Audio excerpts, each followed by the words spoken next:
Good evening, welcome to left and right. ఏపీలో కూడా ఎమ్మెల్యేలు గోడ దూకడం మొదలైంది. వైఎస్ఆర్ కాంగ్రెస్ పార్టీ నుంచి సుమారు 5 ఎమ్మెల్యేలు మరి కాసేపట్లోనో మనం ఈ చర్చ చేస్తున్నప్పుడు గోడ దూకేయబోతున్నారు అధికారికంగా. గడిచిన 3 రోజులుగా Bhuma Nagireddy and co ready అవుతున్నారు టీడీపీలో చేరడానికి అనే చర్చ చూస్తున్న నేపథ్యంలో అది ఇవాళ కాస్త కన్ఫర్మ్ అయింది. ఆయన పబ్లిక్ అకౌంట్స్ కమిటీ చైర్మన్ పదవి కూడా రాజీనామా చేసినట్టు మధ్యాహ్నం ప్రకటించి విజయవాడ వెళ్ళారు. అక్కడ చంద్రబాబుతో సమావేశం కోసం, భేటీ కోసం ఎదురు చూస్తున్నారు. అక్కడ కలెక్టర్స్ కాన్ఫరెన్స్ నడుస్తున్నందువల్ల భేటీ కాస్త ఆలస్యమైంది. మరి కాసేపట్లో ఆయన కుమార్తెతో పాటు మరికొంతమంది కూడా సీఎంను కలుస్తారని చెప్తున్నారు. మరోవైపు కర్నూలు జిల్లాకు చెందిన శిల్పా చక్రపాణి రెడ్డి అలాగే శిల్పా మోహన్ రెడ్డితో కూడా చంద్రబాబు నాయుడు మాట్లాడుతున్నారని, అక్కడ ఎలాంటి వైరుధ్యాలు లేకుండా సెట్ చేసే ప్రయత్నంలో చంద్రబాబు నిమగ్నం అయ్యారని చెప్తున్నారు. అలాగే కడపలో జమ్మలమడుకు సంబంధించి ఆదినారాయణ రెడ్డి చేరుతున్న నేపథ్యంలో టీడీపీ సీనియర్ నాయకుడు రామసుబ్బారెడ్డి కాస్త వ్యతిరేకత వ్యక్తం చేస్తున్నారు. ఇవాళ సాయంత్రం కూడా మీడియాతో మాట్లాడుతూ ఆయన తన అభ్యంతరాన్ని వ్యక్తం చేశారు. మరి చంద్రబాబు ఎంతవరకు వీళ్ళని సంతృప్తిపరుస్తారో చూడాలి. ఇది చేరికలకు సంబంధించి. అయితే ఈ చేరికలు ఎవరికి అవసరం? అధికారంలో ఉన్న తెలుగుదేశం పార్టీకి అవసరమా, లేక అధికారానికి దూరమై విలువెల్లాడుతున్న వైఎస్ఆర్ కాంగ్రెస్ పార్టీ ఎమ్మెల్యేలకు అవసరమా? ఏ రకంగా ఇది ప్రజలకు ఉపయోగపడుతుందన్నది ఒక అంశమైతే, ఇన్నాళ్ళు టీఆర్ఎస్ని దుమ్మెత్తిపోసిన టీడీపీ ఇక ఏ ముఖం పెట్టుకుని ఈ వలసల మీద మాట్లాడుతుంది అనేది ఒక అంశమైతే, టీఆర్ఎస్ ఇతర పార్టీల ఎమ్మెల్యేలను తనలోకి తీసుకుంటూ ప్రోత్సహిస్తుంటే కనీసం పల్లెత్తు మాట కూడా మాట్లాడే వైఎస్ఆర్ కాంగ్రెస్ పార్టీ ఈ చేరికల్ని ఏమని ప్రశ్నిస్తుంది అనేది రెండో ప్రశ్న. ఇది రెండు పార్టీలకు సంబంధించిన నైతికతకు సంబంధించిన అంశం. ఇదే ఇవాళ డిబేట్ నెంబర్ 1.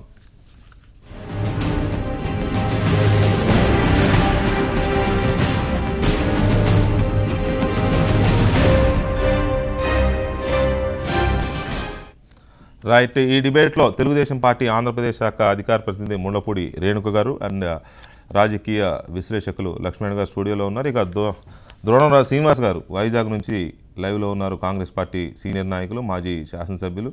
అలాగే అంబటి రాంబాబు గారు గుంటూరు నుంచి మనకి ప్రత్యక్ష ప్రసారంలోకి అందుబాటులోకి వస్తారు. మరి కాసేపట్లో బీజేపీ సీనియర్ నాయకులు రామకోటే గారు కూడా విజయవాడ నుంచి మనతో జాయిన్ అవుతారు. ముందుగా లక్ష్మణ్ గారు, ఏమనిపిస్తుంది చేరికలు చూసి? రాజకీయాల్లో నైతిక విలువలు శరవేగంగా పడిపోతాయని అది నిర్ధారణ జరిగిపోతూ ఉంది. ఆంధ్రప్రదేశ్లోకి సంబంధించి రాబోయే ఎన్నికలకు ఇప్పటి నుంచే కసరత్తు మొదలుపెట్టారా, వ్యూహాలు రచించుకొని అనేటువంటిది కూడా స్పష్టమవుతూ ఉంది. తెలుగుదేశం పార్టీకి కర్నూలు, కడప, అలాగే నెల్లూరు, తూర్పు ప్రకాశం జిల్లాల్లో కాస్త ఫలితాలు సక్రమంగా రాలేదు పోయిన ఎన్నికల్లో. ఎదురుగాలి సో అక్కడ ఏ విధంగా బలాన్ని పుంజుకోవాలనేటువంటి ఆలోచన సహజంగా ఒక రాజకీయ పార్టీగా టీడీపీ చేయడంలో తప్పు లేదు.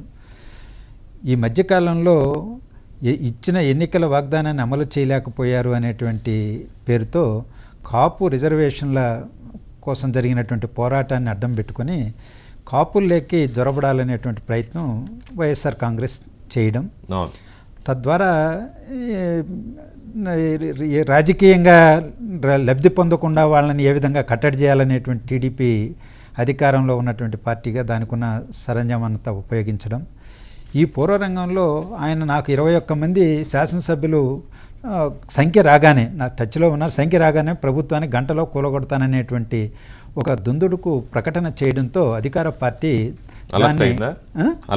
అలర్ట్ కావడం కాదు, తన దగ్గర ఉన్నటువంటి అస్త్రాలకు పదును పెట్టి వేగం పుంచి, ఎందుకంటే గడిచిన 6-7 మాసాలుగా జరుగుతుంది. జమ్మలమడుగు ఎమ్మెల్యేకి సంబంధించి కానీ, భూమా నాగిరెడ్డికి సంబంధించి, వారి కుమార్తెకి సంబంధించి కొత్తగా వార్త కావచ్చు కానీ, అంతకుముందు నుంచే కొంతమంది ఎమ్మెల్యేలు పోవడానికి సిద్ధపడ్డారు, బహిరంగంగానే వ్యాఖ్యలు చేశారు. మేము వేచి ఉన్నాం, వాళ్ళ నుంచే పిలుపు రావడం లేదన్నట్టుగా వ్యాఖ్యలు వచ్చినాయి. వీటన్నింటినీ కన్సాలిడేట్ చేసుకొని ఒకేసారి అవసరాన్ని కొద్దీ తీసుకుందాం అనేటువంటిది టీడీపీ వేచి చూస్తున్న పూర్వరంగంలో ఈ ప్రకటన వాళ్ళంత మరింత వేగం పుంజుకున్నట్టుగా చేసింది. సరే, నెల్లూరులో ఆనం బ్రదర్స్ని, వాళ్ళు ఎమ్మెల్యేలు కాకపోయినా సీనియర్ లీడర్స్ అక్కడ బలాన్ని తీసుకోవడం. కర్నూలు జిల్లాలోకి వస్తే బీసీల్లో బలమైనటువంటి స్థానం టీడీపీకి ఉన్నది, ఎప్పటి నుంచో ఉన్నది. ఒకప్పుడు వీళ్ళు కూడా టీడీపీలో ఉన్నవాళ్ళే. సో తూర్పు భాగంలో నంద్యాల లేకపోతే ఆళ్లగడ్డ ఈ ప్రాంతంలో బలపడాలంటే ఈ వర్గాన్ని తెచ్చుకోవడం వాళ్ళకి అవసరంగా వాళ్ళు భావిస్తున్నారు. అలాగే కడప జిల్లాలో కూడా పడమటి తాలూకాల్లో అది జమ్మలమడుగు, రాజంపేట, కోడూరు ప్రాంతంలో బలంగానే ఉన్నది టీడీపీ, పెద్దగా ఇది కాకపోయినా. కానీ జమ్మలమడుగు, కమలాపురం ఈ ప్రాంతాల్లో బలపడాలంటే జగన్ని సొంత జిల్లాలోనే కట్టడి చేస్తే నైతికంగా దెబ్బ కొట్టచ్చు, వచ్చే ఎన్నికల్లో లబ్ధి పొందడానికి వీలైతుంది అనేటువంటి పద్ధతిలో వ్యూహాలు రచించి అమలు చేస్తున్నారు. అక్కడ రెండు కత్తులు ఒక వరలో అనేది సమస్య. సుబ్బారెడ్డి గారు సహజంగానే ఇది అవుతున్నాడు. అదే కాదు, ఇప్పుడు కర్నూలులో కూడా ఇంట్రెస్టింగ్ గానే ఉంది. శిల్పా బ్రదర్స్ అండ్ ఈయన భూమా నాగిరెడ్డి గారు వస్తుంటే వాళ్ళు అంటున్నారు అందులో కూడా డబుల్ గేమ్ ఏదో ఉంది, వాళ్ళు కూడా టాక్టికల్ గా వ్యతిరేకిస్తున్నారు తప్ప అది ఇష్టపూర్వకమైన వ్యతిరేకత కాదని చెప్తా ఉన్నారు. చూడాలి రాజకీయం ఎలా ఉంటుందో. ఇక్కడ రేణుక గారు, అధికారంలో కంఫర్టబుల్ మెజార్టీతో ఉన్న తెలుగుదేశం పార్టీకి అంటే ఇప్పటిదాకా అనైతికత మాట్లాడి ఇప్పుడు వీళ్ళని తీసుకోవడం అవసరమా? ఇప్పుడు ఓకే, ఏదో బొటాబొట్టి మెజార్టీతోనూ లేదా 2-3 ఎమ్మెల్యేలు అటు ఇటు అయితే ప్రభుత్వాలు పడిపోతాయనే డౌట్ ఉంటేనో పోనీ ఏదో ఎంకరేజ్ చేశారులే అనుకోవచ్చు. అలా లేదు పరిస్థితి. మీ పార్టీ చెప్తున్నారు ఇప్పుడు అవసరం లేదు, తెలుగుదేశం పార్టీ అవసరం లేదు, ఎందుకు మరి ఎంకరేజ్ చేస్తున్నారు? కానీ ఈ రోజు ఒకసారి విభజన జరిగిన నేపథ్యం పాత కథ అయినా కూడా మనం ఒక 2 నిమిషాలు, ఎందుకంటే విభజన జరిగిన తర్వాత ఆంధ్రప్రదేశ్ ఇంకా ఇక్కడ అవకాశాలు లేదు, అంతా అయిపోయింది, ఇక్కడ అభివృద్ధి లేదు, ఆదాయం లేదు, వనరులు లేవు అనే ఒక రకమైనటువంటి పరిస్థితి మానసికంగా ప్రజలు అనుకునేటువంటి సమయంలో అంతా ఇక్కడే ఉంది, మొత్తం మీద అవకాశాలకి, అభివృద్ధికి, పెట్టుబడులకి అన్నిటికీ కూడా ఇది ఒక గని లాంటిది అని చెప్పి మొత్తం దేశ విదేశాల్లో కూడా ఈ రోజు ఆంధ్రప్రదేశ్ని హైలైట్ చేయగలిగినటువంటి ఒక గొప్ప నాయకులు ముఖ్యమంత్రిగా ఆంధ్రప్రదేశ్కు ఉండటం మనందరి అదృష్టం. అది నేపథ్యం.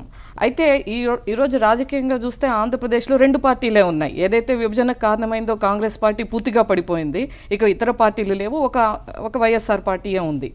అయితే వైఎస్ఆర్ పార్టీ బీజేపీ ఉంది కాదు, మాతో ఉంది.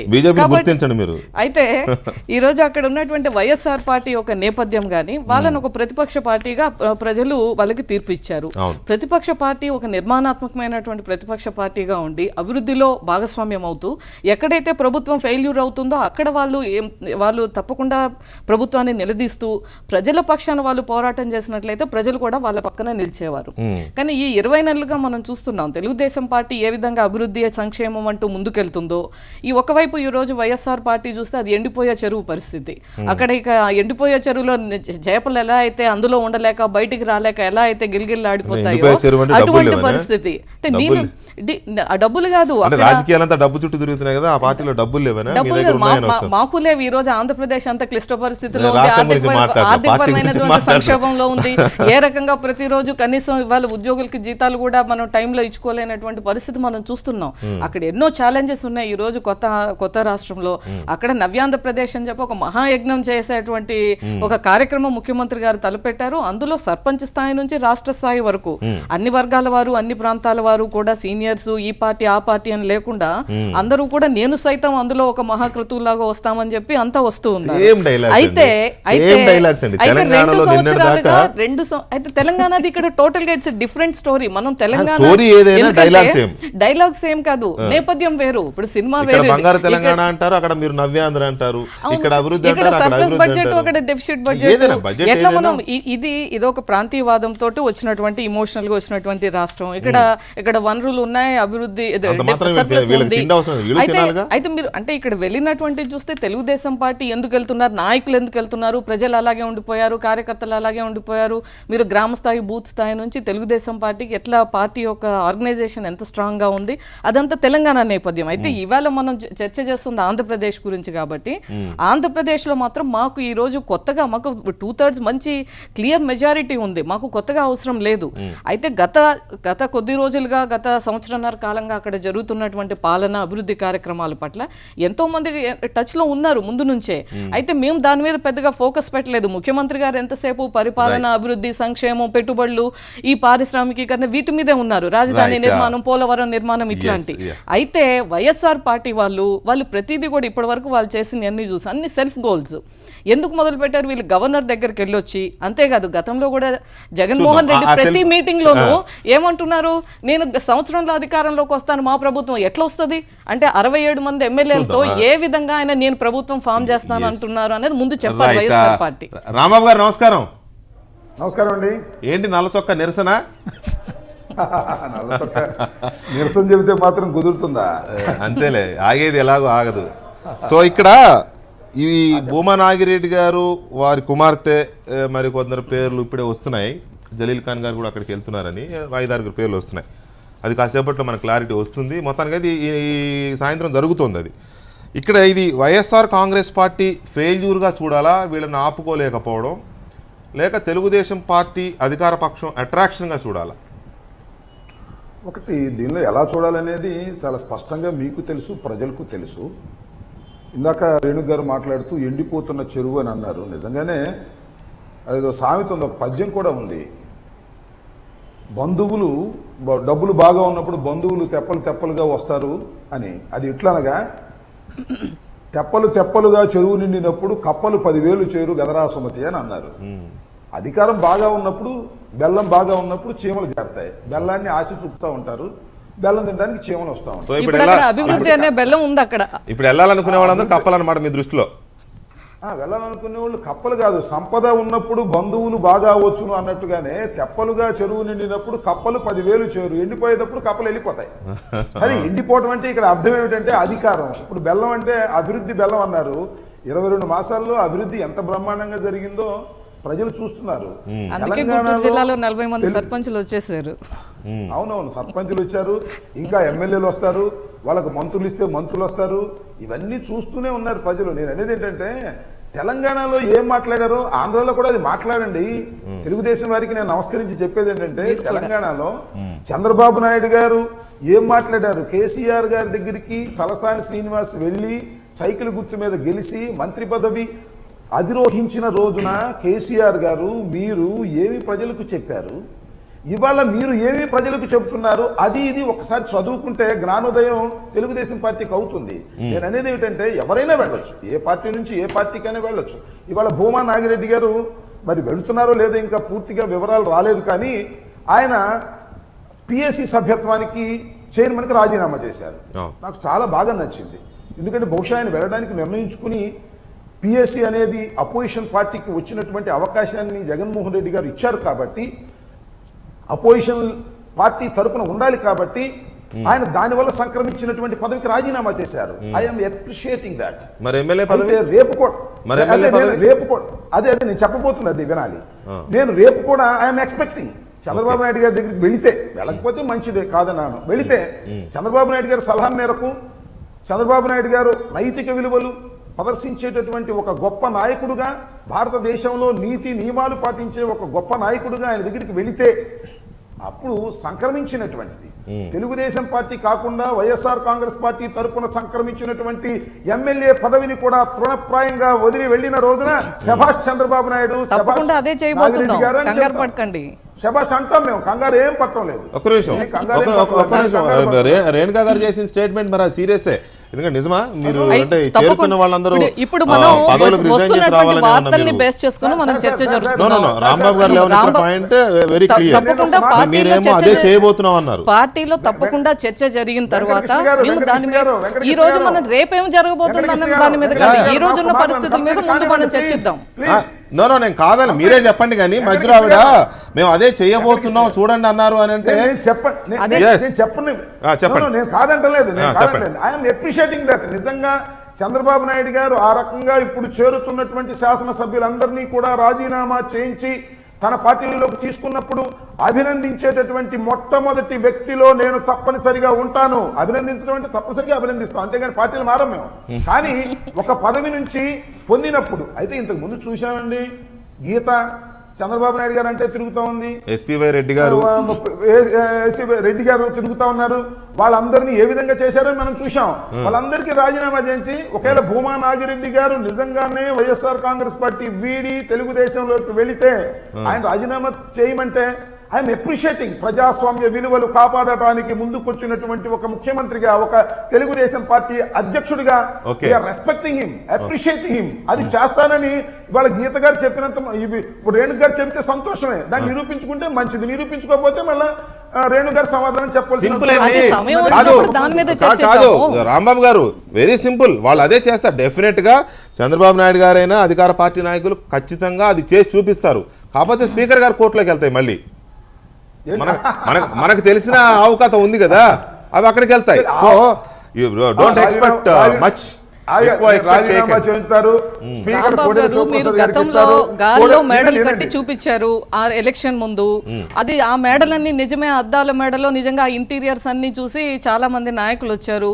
వచ్చిన తర్వాత రియలైజ్ అయ్యారు ఇది పునాది లేని ఇల్లు కట్టి మనకి చూపించారు అని. అందుకని ఇప్పుడు ఎమ్మెల్యేస్ కానీ మిగతా పార్టీ నాయకులు రియలైజ్ అవుతున్నారు. రైట్ శ్రీనివాస్ గారు మీరు నమస్కారం. పార్టీ పునర్నిర్మాణం, శ్రీనివాస్ గారు, లోపాలు వాటి మీద ద్రోణరాజు శ్రీనివాస్ గారు నమస్తే. నమస్కారం అండి. శ్రీనివాస్ గారు, ఇప్పుడు సరే ఈ చేరికలు మొదలైనాయి, ఇవి ఎక్కడ ఆగుతాయో తెలియదు, ఏ నంబర్ ఎంతకు వెళ్తుందో కూడా తెలియదు, ఏదో రకరకాల నంబర్ చెప్తున్నారు. 25 అని ఒకరు అంటారు, 29 అని ఒకరు అంటారు, 32 అని ఒకరు అంటారు. సరే ఒకటైనా 32 అయినా పెద్ద డిఫరెన్స్ ఏం లేదు. ఒకసారి గోడ దూకడం మొదలెట్టిన తర్వాత వాళ్ళ నైతికత, మోరల్ వాల్యూస్, పొలిటికల్ వాల్యూస్ ఇవన్నీ తెర మీదకి వస్తాయి మనకి. ఇక్కడ ఒకటే నేను అడుగుతున్నది, ఈ వలసలు తెలుగుదేశం పార్టీ ఏం సమాధానం చెప్పాలి? ఇప్పుడు తెలంగాణలో తమ ఎమ్మెల్యేలు టీఆర్ఎస్లో చేరుతున్నప్పుడు చేసిన కామెంట్స్కి, ఇప్పుడు వీటి మీద వస్తున్న ప్రశ్నలకు, అది మీరు వేసినా నేను వేసినా ఇంకెవరు వేసినా ఆ ప్రశ్నలకి ఏం సమాధానం చెప్తారు? వాళ్ళు చెప్పాల్సిన అవసరం ఉందా లేదా? ఇప్పుడు ఒకటండి, రాజీవ్ గాంధీ గారు ఆ రోజు పెట్టినటువంటి ఫిరాయింపుల చట్టం ఏదైతే ఉందో, నిరోధక చట్టం ఏదైతే ఉందో, దానికి తూట్టుపడిచినటువంటి కార్యక్రమం ఎప్పుడో జరిగింది. ఎప్పుడు? సో ఆ తంతులోనే మీరు విప్పుగా ఉన్నప్పుడు, ఇప్పుడు మేము విప్పుగా ఉన్నప్పుడు ఎప్పుడు కూడా జరగలేదు. మీకు తెలంగాణలో ఏదైతే జరిగిందో అదే మళ్ళీ ఇక్కడ కార్యక్రమం ఇక్కడ జరుగుతుంది ఈ రాష్ట్రంలో. ఒకటి 2014 ఎన్నికల్లో ఒక బలమైనటువంటి అధికార పార్టీ, ఒక బలమైనటువంటి ప్రతిపక్షం, దేశంలోనే ఒక బలమైనటువంటి ప్రతిపక్షంగా వైఎస్ఆర్సీపీ ఆవిర్భావం జరిగింది. కానీ దురదృష్టమో లేకపోతే ఏంటో అక్కడ విషయం నాకు తెలియదు, కానీ ఒక సమర్థవంతమైనటువంటి ప్రతిపక్షంగా ప్రజా సమస్యల మీద ప్రజా ఉద్యమాలు చేయడంలో కొంచెం వెనుకబడి ఉందన్నది చాలా సర్వత్రా వినిపిస్తున్నటువంటిది. అది నిజమో కాదు అన్నది మరి అది విశ్లేషిస్తే కానీ తెలిసేవాడు కాదు. అది తర్వాత రెండోది ఏంటంటే, ఇంకా అధికార పార్టీ నైతికత, అనైతికత. చంద్రబాబు నాయుడు గారు ఏదైతే కేంద్ర ప్రభుత్వం నుంచి రాబట్టవలసినటువంటి చట్టంలో ఉన్నటువంటి అంశాలకు ఎంత ప్రాధాన్యత ఇచ్చారో అంతకన్నా ఎక్కువ ప్రాధాన్యత, అది కాదు నాకు ప్రాధాన్యత, రాజకీయంగా బలాన్ని పుంజుకోవాలి, ఇక్కడ శాసనసభ్యులు తెచ్చుకోవాలి. ఇవాళ మోడీ ఏది ఇచ్చేటటువంటి పరిస్థితులు లేడు, ప్రత్యేక హోదా ఇవ్వడు, ట్యాక్స్ ఇన్సెంటివ్స్ ఇవ్వడు, వెనుకబడి జిల్లాలకు నిధులు ఇవ్వడు, రాజధాని నిర్మాణానికి నిధులు ఇవ్వడు. కాబట్టి మనం రాజకీయంగా ఇక్కడ బలపడి ప్రతిపక్షాలను నిర్వీర్యం చేయాలనేటువంటి ఆలోచన ఏ ముఖ్యమంత్రికైనా ఉంటుంది. అందులో భాగంగానే చంద్రబాబు నాయుడు గారు చేస్తుంటారు అనుకుంటాను. కానీ ఇక్కడ జగన్మోహన్ రెడ్డి గారు కూడా, ఎందుకంటే గత అనుభవాలు, పెద్దలు సీనియర్ నాయకులు అందరూ కూడా వైఎస్ఆర్సీపీలో ఉన్నారు. అంబటి రాంబాబు గారు కానీ, ఇంకా బొత్స సత్యనారాయణ గారు కానీ, ఇతర పెద్దలందరూ కూడా అందులో ఉన్నారు, ధర్మాన గారు కానీ.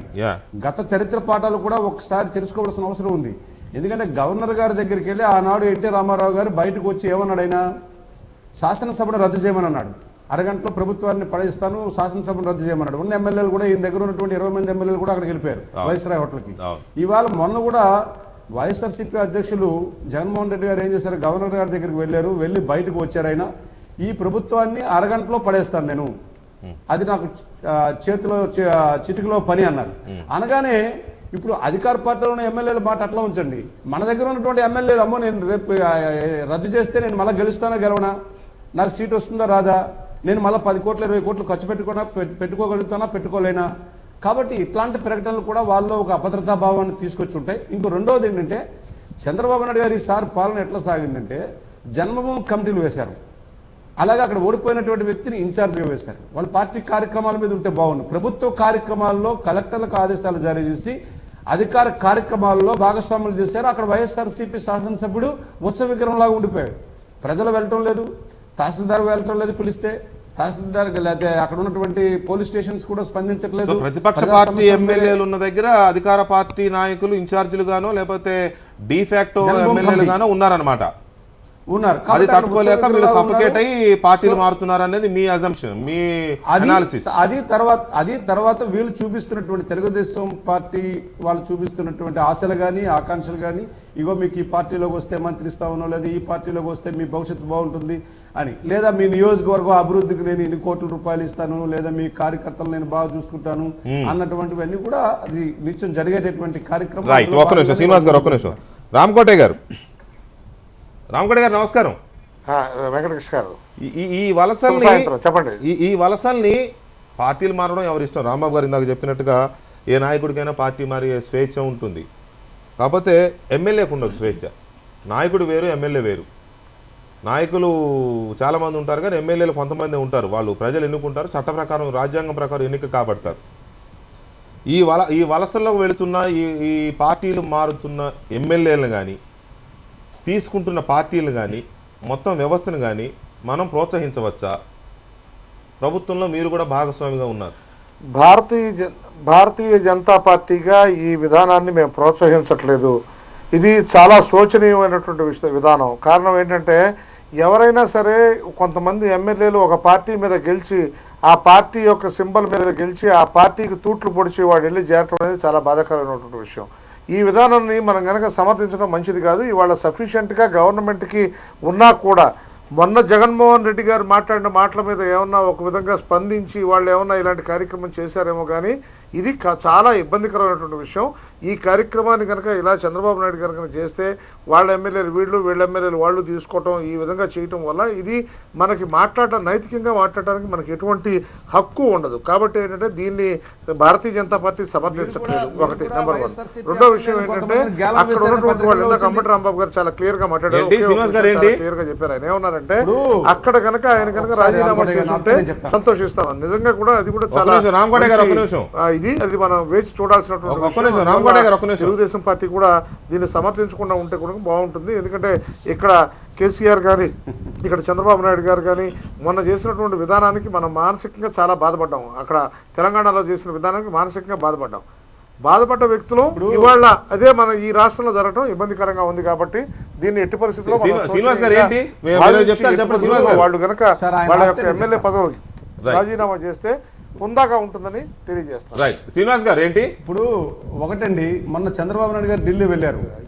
ఢిల్లీ వెళ్ళి ఆ రిప్రజెంటేషన్ అది ఇచ్చిన తర్వాత మర్నాడు వచ్చినప్పుడు ఈనాడులో ఒక ఐటమ్ వచ్చింది. ఈ వైఎస్ఆర్సీపీ ఎమ్మెల్యేలు చాలా మంది టీడీపీలోకి వెళ్ళేటటువంటి పరిస్థితి కనిపిస్తుంది అన్నది.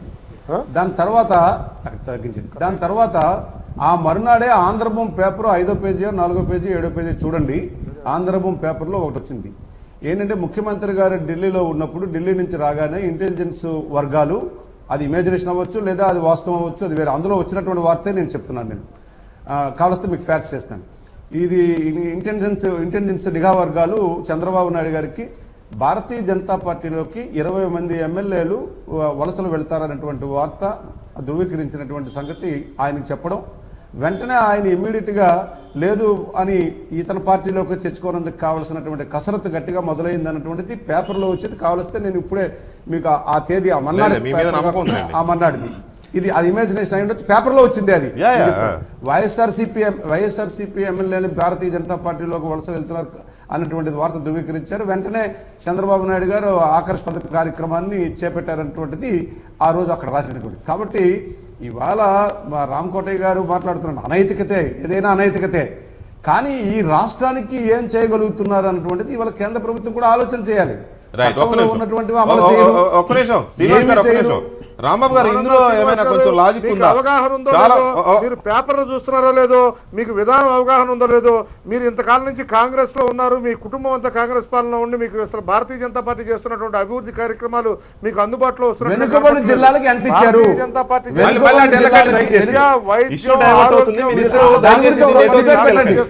ఈ రాష్ట్రానికి భారతీయ జనతా పార్టీ అన్యాయం చేస్తుందో నేను చెప్తాను. ప్రభుత్వం ఈ రాష్ట్రానికి ఎంత అన్యాయం చేస్తుందో నేను చెప్తాను. స్థాపన చేసామో మీకు తెలీదా? ఇంత అభివృద్ధి కార్యక్రమాలు చేస్తుంటే మీరు ఇవాళ వెనుకబడిన జిల్లాలకు ఎంత ఇచ్చారు? మీరు వెనుకబడిన జిల్లాలకు ఎంత ఇచ్చారు? రాజధాని నిర్మాణానికి ఎంత ఇచ్చారు? వెనుకబడిన జిల్లాలకు ఎంత ఇచ్చారు? వెనుకబడిన జిల్లాలకు ఎంత ఇచ్చారు? రాజధాని నిర్మాణానికి ఎంత ఇచ్చారు? అభివృద్ధి చెందిన జిల్లాలు అయిపోయాయి ఇప్పటికీ.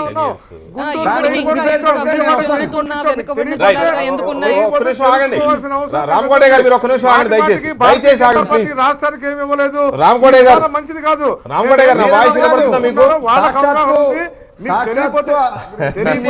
మీ ఇద్దరి మధ్య తగాదా కాదు ఇది. దయచేసి కొంచెం ప్లీజ్ కోఆపరేట్ చేయండి. రాంబాబు గారు ఇక్కడ రాంబాబు గారు ఒక్క నిమిషం, రామకోట గారు ఆగండి ఒక్క నిమిషం ప్లీజ్ ఆగండి. భారతీయ జనతా పార్టీ సత్సంకల్పంలో ఉంది. ఓకే ప్లీజ్ ఆగండి రామకోట గారు దయచేసి ఆగండి ప్లీజ్. రాంబాబు గారు ఇక్కడ శ్రీనివాస్ గారు చెప్పింది ఏమన్నా లాజిక్ ఉందా? ఒకవేళ అలాంటిది ఏమైనా ఉందా? చాలా మంది వైఎస్ఆర్ కాంగ్రెస్ పార్టీ ఎమ్మెల్యేలు బీజేపీకి వెళతారని. ఆంధ్రభూమి అదేనండి, ఆంధ్ర పత్రికలు సరే ఓకే, మీడియా అలాంటి ప్రయత్నాలు ఏమైనా జరిగాయా? అది గమనించి టీడీపీ వాళ్ళు ఏమైనా అడ్వాన్స్ అయ్యారా? ఒక్కటండి, ఇక్కడ ఈ పార్టీలు మారటం, వలసలు వెళ్ళటం అనే అంశం మీద ఈ భారత రాజకీయాల్లో ఏదైనా జరగవచ్చు అనేటువంటిది మనం చూస్తూ ఉన్నాం. దాన్ని మనం కాదండి, ఏదైనా జరగవచ్చు. ఇది ఊహాగానం కావచ్చు, నిజం కావచ్చు, శ్రీనివాస్ గారు చెప్పింది నిజమని వాళ్ళు మేల్కోవచ్చు, లేదా పూర్తిగా అబద్ధం కావచ్చు. దాన్ని మనం ఇతిమిద్దంగా కొలబద్దలు పెట్టి చెప్పలేము. ఒకటైతే మాత్రం వాస్తవం, అన్ని రాజకీయ పార్టీలు కూడా ఈ అనైతికమైనటువంటి వలసల్ని ప్రోత్సహిస్తున్నాయి.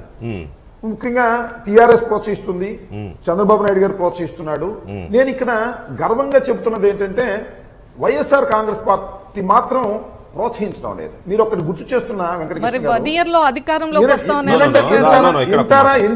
ఇంటారా నేను చెప్పేది విన్న తర్వాత రేణు గారికి మీరు పూర్తిగా అవకాశం ఇవ్వండి, అవసరమైతే ఒక గంట పెంచని ఇవ్వండి, నాకు అభ్యంతరం లేదు, నాకు చెప్పనివ్వండి. నేను వైఎస్ఆర్ కాంగ్రెస్ పార్టీ స్థాపించిన తర్వాత కాంగ్రెస్ పార్టీ నుంచి తెలుగుదేశం పార్టీ నుంచి వలసలు వచ్చాయి. ఆ వలసలు మేము తీసుకుని స్పీకర్కి రాజీనామాలు యాక్సెప్ట్ చేశాం, రాజీనామాలు ఇచ్చాం, యాక్సెప్ట్ చేయమని పోరాడాం. చివరికి కారణాలు ఏమైనా యాక్సెప్ట్ చేశారు. ఎన్నికలకు వెళ్ళాము, 18 ఎన్నికలు జరిగాయి, 2 కోల్పోయాము, మళ్ళా 16 గెలిచాం. ఇలాంటి నైతికమైనటువంటి ఒరవడిని సృష్టించినటువంటిది వైఎస్ఆర్ కాంగ్రెస్ పార్టీ. రెండో అంశానికి వస్తే ఇవాళ చంద్రబాబు నాయుడు గారు చేస్తున్నటువంటి రాజకీయం, ముఖ్యంగా రాయలసీమలో చేస్తున్నటువంటి రాజకీయం మీరు చూసినట్లయితే ఆదినారాయణ రెడ్డి గారు, సుబ్బారెడ్డి గారు వాళ్ళిద్దరిని కలిసి కలపాలనే ప్రయత్నం చేస్తున్నారు. అలాగే భూమా నాగరెడ్డి గారు, శిల్పా మోహన్ రెడ్డి గారు, అలాగే గంగుల ప్రతాప్ రెడ్డి గారు వీళ్ళందరినీ కలిసి వేయాలని ప్రయత్నం చేస్తున్నారు. నేను అంటున్నది ఏంటంటే చంద్రబాబు నాయుడు గారు తమ స్వార్థ రాజకీయాల కోసం రాయలసీమ రాజకీయాలతో ఆడుకుంటున్నారు. ఎందుకంటే మీరు చెప్పింది నిజమైతే రాయలసీమలో చంద్రబాబు నాయుడు గారు చేస్తున్నది మంచి పని అవుతుంది మరి. ఎందుకంటే వీళ్ళంతా ఫ్యాక్షనిస్టులు, శత్రువులు, వైరి వర్గాలు, ఒకళ్ళొకళ్ళు చంపుకున్న వాళ్ళుగా ముద్రపడ్డారు. మరి వీళ్ళందరూ నేను చెప్పేది మధ్యలోనే మీరు మొత్తం సెంటెన్స్ అయిపోయిన తర్వాత మీరు నాకు అవకాశం ఇచ్చిన తర్వాత చెప్తే బాగుంటుంది. పులిని పిల్లిని ఒక బోన్లో పెట్టాలని ప్రయత్నం చేస్తున్నారు, ఎలుకని పిల్లిని ఒక బోన్లో పెట్టాలని ప్రయత్నం చేస్తున్నారు. పులి పిల్లిని తింటం ఖాయం, పిల్లి ఎలుకని తింటం ఖాయం. ఈ రెండింటినీ తిన్న పులి చంద్రబాబుని తింటం ఖాయం. రాబోయే కాలంలో మీరే చూస్తారు. రాజకీయాల్లో స్వార్థం కోసం చెలగాటలాడేటటువంటి పరిస్థితికి చంద్రబాబు నాయుడు గారు పాపం ఎందుకో దిగజారిపోయారు. నా రాజకీయ జీవితం అంతా చూస్తే ఇంతగా దిగజారిపోయినటువంటి రాజకీయాలు చంద్రబాబు నాయుడు గారు ఎప్పుడు చేయరా. దిగజారి రాజకీయాలు చేశారు కానీ మరి అట్టకు దిగజారిపోయి రాజకీయాలు చేసేటటువంటి దశకు చంద్రబాబు నాయుడు గారు వెళ్ళిపోయిన తర్వాత ఎలా వికటిస్తుందో రాబోయే కాలంలో మీరు చూస్తారని కూడా మనం చేస్తున్నాం. దీనికన్నా ముందు వైఎస్ఆర్ పార్టీ రాజశేఖర రెడ్డి గారి పేరు మీద పెట్టుకున్నటువంటి మీ పార్టీ నిత్యం ఆయన్నే స్తుతించే మీరు రాజశేఖర రెడ్డి గారు టీఆర్ఎస్ ఎమ్మెల్యేని కొనేసి వాళ్ళని ఎమ్మెల్సీ ఎన్నికల్లో ఏం చేశారో దాని గురించి కూడా మాట్లాడు. అసలు ఈ సాంప్రదాయం ఆంధ్రప్రదేశ్ లో ఎవరు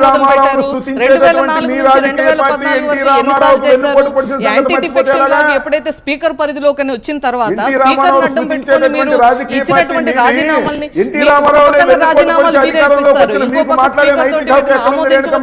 మీరే చెప్తారు.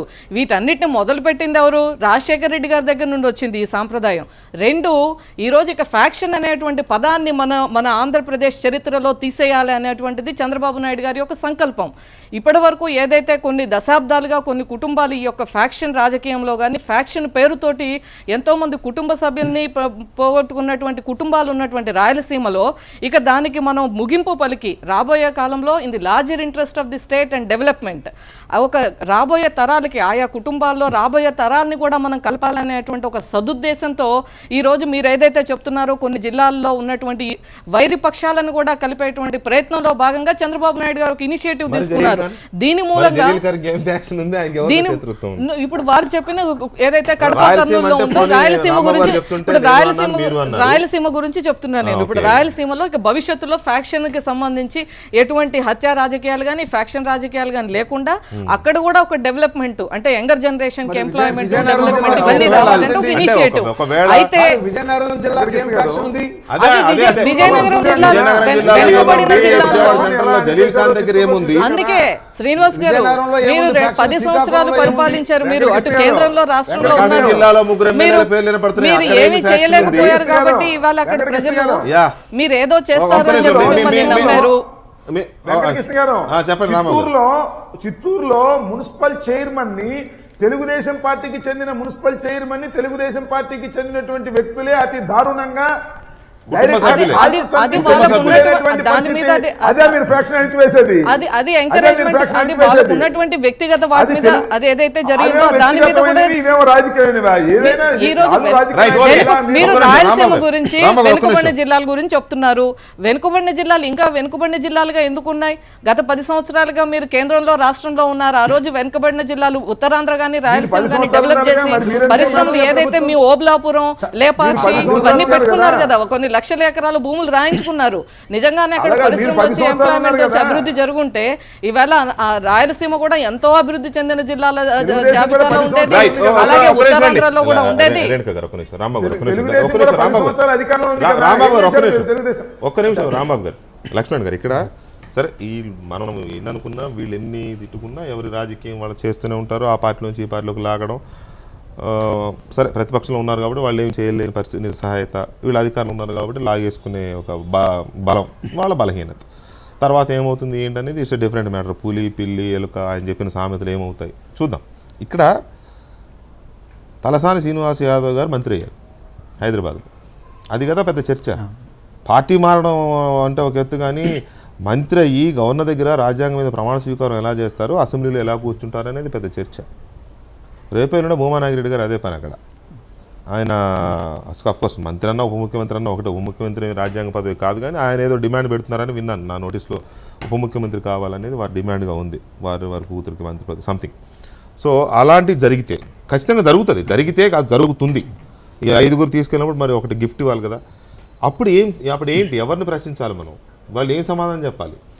ఇవాళ తెలంగాణ శాసనసభలో తలసాని శ్రీనివాస్ టీడీపీ సభ్యుడిగానే కొనసాగుతున్నాడు లిస్టులో ఇప్పటికీ లిస్టులో ఇప్పుడే.